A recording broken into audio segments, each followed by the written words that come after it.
What's up, guys, and welcome back to another video where today we're talking about Migration. This is the new film from Illumination Studios, who previously this year brought us the Super Mario Brothers movie, which I quite enjoyed. I don't think it's like one of the best movies of the year or anything, but I think it is certainly a solid film and one of Illumination's better films, I would certainly say. It's very entertaining. And now they bring us Migration, which is the story of a duck family in a pond who want to leave the pond and want to migrate to Costa Rica or the Bahamas or wherever they're going. I don't even remember where they were going. Um, Cuba, something like that. I don't know. But regardless, uh, just from that alone, the movie's very forgettable. This is not a good movie. For an animated film, for that sort of standard, I would say that this would entertain a 6-year-old. I brought my 6-year-old stepdaughter to this, who liked it, and doesn't go into movies for anything else than just cool images and stuff like that.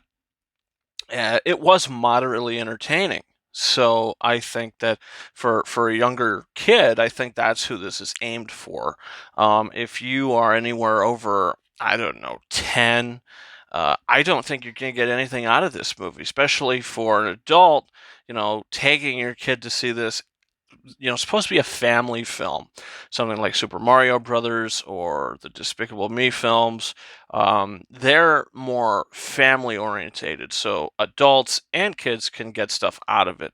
Migration is not a film that any sort of adult will get anything out of. I think that it has some pretty bad dialogue. I think that some of the jokes are, I don't know, kind of poor. There was maybe one clever joke in the movie that I kind of smirked at, but other than that, I just thought the movie was extremely dull. I thought it was extremely bland. Thought the animation was okay, but there wasn't anything very exciting about the scenery or the sets that we go to or any of the set pieces. I didn't really find very interesting. And the story is extremely flat and it's extremely hollow. You have the Kumail Nanjiani character who plays the father, and he's telling a story in the beginning of the film. Hey, you leave the pond, you're going to get killed by predators. And I said, okay, so this is just the basic, let's stay here. We're not going to leave because the world outside here is bad and dangerous. It's that plot line we've seen 1,000 times before.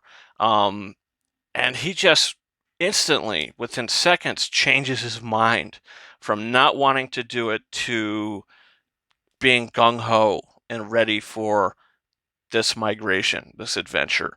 Um, Danny DeVito plays Uncle Dan. I believe he plays Uncle Dan in the film, who is the older duck who I wish was in the movie more. I mean, he is in the movie a lot, but they don't give him anything to do. And for Danny DeVito, you hear him, you say, "Oh, this guy's got a lot of potential." I think Kumail Nanjiani is great. I thought that all the voice performances were very good in the movie. I just felt like the screenplay gives these people nothing to do. It's like you go to this one spot, you got to do there's this a little bit they do here. Aquafina gets involved for a little bit. There's a tiny little bit where they have to get a key to unlock the parakeet or whatever. Voiced by Keegan Michael Key, who I thought was very good. But like I said, there's just no substance to any of this. It is all paper thin. I was moderately entertained, but that's not because it was a good film.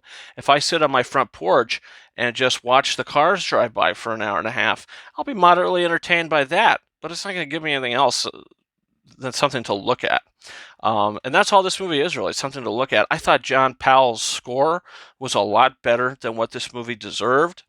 And just, it's just not great. I mean, the villain of the film is the chef, and where they go with that is just extremely unbelievably ridiculous and just something that was like, oh, who wrote this? Who wrote this? Who wrote this movie? And by the end of it, you just go, okay, well, that was the whole big bag of nothing, and that's really it. So Did I leave angry? No. It's something to watch for an hour and a half, but I don't recommend you see it. If you were very excited to see this from the trailers, go see it. I mean, it's something to watch, something to look at, you know.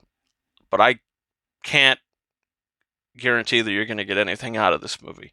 So, in the end of the day, Migration, other than a good score, some good voice acting, and okay animation, this movie had nothing else to offer, and it's a 1.5 out of 5 stars, and just not a great movie. And it's the worst animated film I've seen of the year, for sure.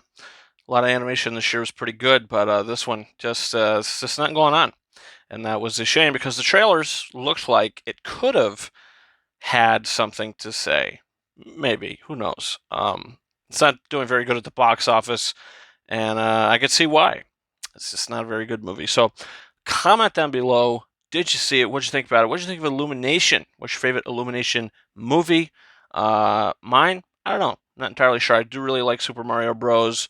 Despicable Me 1, I say, is the best of that trilogy, but uh, those are solid movies. You know, I like the Despicable Me movies. It's probably the best thing that they've done for sure. But yeah. What's your thoughts on that? Leave it down below. Also, don't forget to hit that subscribe button for a bunch of other reviews coming out in the future. A lot to catch up on. So, guys, you can follow me on Twitter at RyanKing72 and Instagram and TikTok at KingArises131. And that's whatever for me. Thank you guys so much for watching my review for Migration. And until next time, over and out.